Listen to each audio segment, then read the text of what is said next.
Salut, c'est Katindo. Bienvenue dans le podcast de la rubrique Catherine.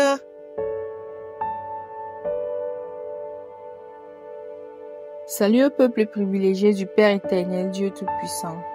Moi, je suis Marie-Thérèse Ediemambani, épouse Bitomon.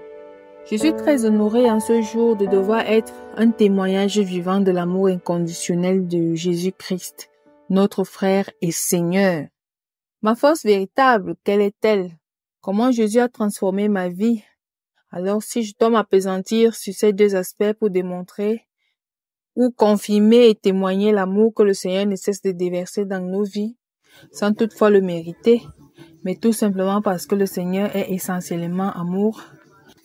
Ma force véritable, je la tire des enseignements que je reçois au quotidien de l'Éternel, de la parole de Dieu. Et ces enseignements, chaque jour, m'ont transformée parce que au travers des multiples épreuves que j'ai eu à traverser, le Seigneur m'a d'abord fait acquérir une sagesse. Une sagesse que, au regard de la société actuelle, de tout ce qui m'entoure, de la majorité des gens qui vivent selon leur propre volonté, j'ai tiré de mes épreuves des leçons et j'ai acquis la sagesse nécessaire pour pouvoir avoir une maîtrise de soi. C'est déjà une grande transformation pour moi. C'est une très grande transformation parce que déjà notre agitation autour des situations qui nous arrivent fait en sorte que nous soyons stratifiés dans une certaine classe de personnes. On peut dire telle personne est posée, telle personne est agitée, telle personne vraiment ça ne vaut pas la peine. C'est par rapport au comportement que tu affiches, par rapport au contexte qui prévaut, par rapport à beaucoup de choses qui arrivent dans ta vie. Avant, j'étais trop impulsive, trop émotive et il m'a transformée en me rendant beaucoup plus réfléchie, très calme.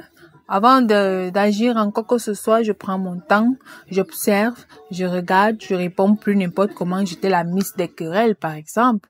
Le Seigneur m'a transformée dans ce domaine-là et m'a appris à ne plus me quereller, à ne plus m'afficher ou m'enticher pour n'importe quoi. Ça, c'est un très grand acquis, c'est un grand atout déjà aussi. C'est une grande arme parce que face à des situations qui arrivent dans nos vies, lorsque tu gardes un calme, je vous assure que le silence, le calme, c'est la plus grande arme qui puisse exister. La plus grande arme qui puisse exister. Et à ce niveau, le Seigneur m'a, je peux dire, farouchement transformé. Et je lui dis merci parce que lorsque une situation arrive, face à mon calme qui désarçonne les gens, du coup, je représente une menace parce que quelqu'un ne sait pas sous quel angle il peut me coincer. Parce que je suis calme, je regarde, j'observe et parfois je souris, je reste tranquille. Alors, ça désarçonne tellement les gens qui ne savent pas quel est le mode d'emploi qu'on peut utiliser vis-à-vis de moi pour me déséquilibrer, pour me désarçonner moi-même, pour m'atteindre, pour m'attaquer. Bon, bref, c'est très important dans nos vies. Moi, c'est déjà une grande bénédiction que j'ai acquis cela et j'ai pu obtenir cela grâce aux multiples épreuves que j'ai eu à traverser, à surmonter. Et du coup, j'ai appris que le silence est une grande arme. Par exemple, j'ai aussi appris que bénir le Seigneur en toutes circonstances, c'est une très grande arme aussi. Oui, parce que lorsque vous bénissez l'Éternel, que vous soyez dans la joie, que vous soyez dans les peines, vous êtes en train de marquer des points en or auprès de lui. Là, il sait que vous aussi, vous avez un amour inconditionnel vis-à-vis de lui.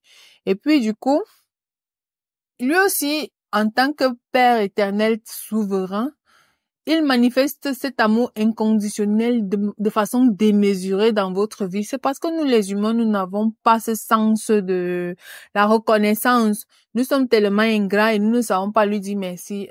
On voit toujours que c'est petit en toute chose qu'il fait pour nous.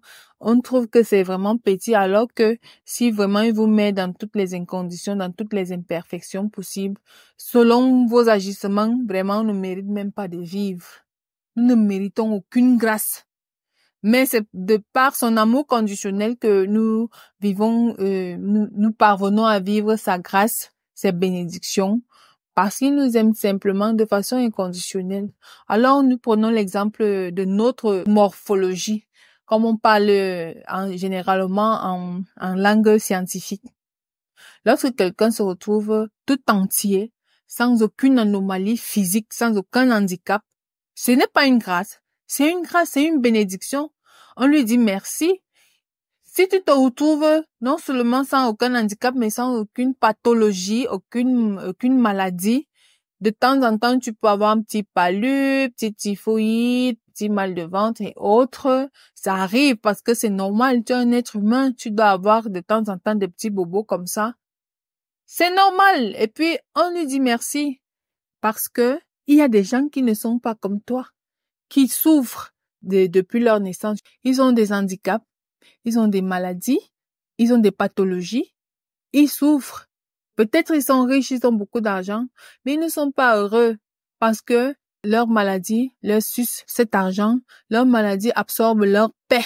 Ils n'ont pas la paix, ils vivent dans l'angoisse, dans l'inquiétude, dans la douleur. Alors vraiment, moi je dis merci parce que le Seigneur m'a fait grâce de tout cela et j'ai finalement compris et réalisé que le Seigneur fit pour moi des merveilles, saint est son nom. Je suis bénie parce que je suis pas financièrement nanti, mais je suis spirituellement nanti.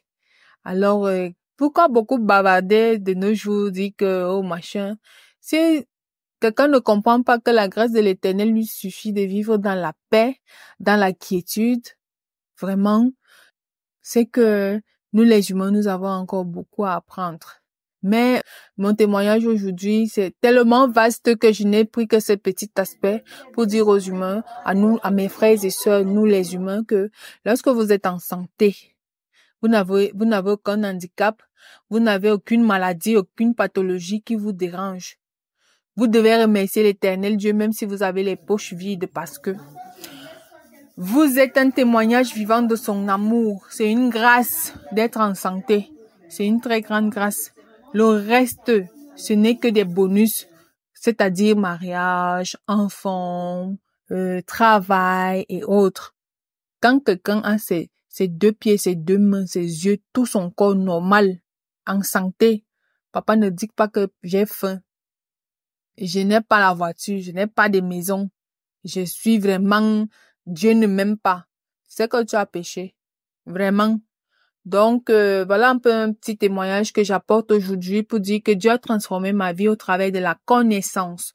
Parce que lorsque vous n'avez pas cette connaissance, malgré tout ce que le Seigneur vous donne, vous n'êtes pas conscient de la richesse qu'il est en train de vous donner, dont il est en train de vous gratifier. Voilà le mot. Parce que le Seigneur fait grâce de toute chose qu'il donne. C'est la grâce.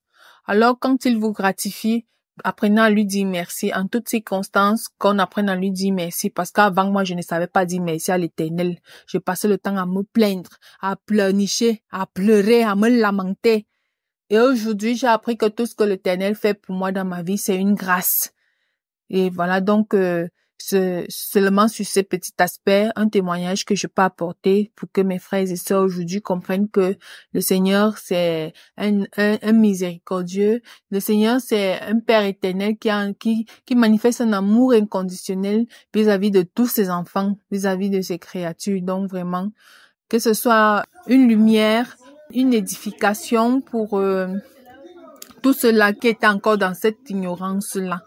Que même si tu vois un malheur t'arriver, le Seigneur est en train de justement frayer le chemin à une lumière dans ta vie.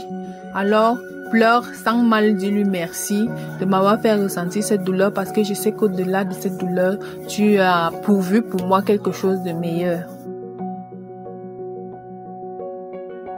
Le Seigneur a fait pour moi des merveilles. Saint est son nom.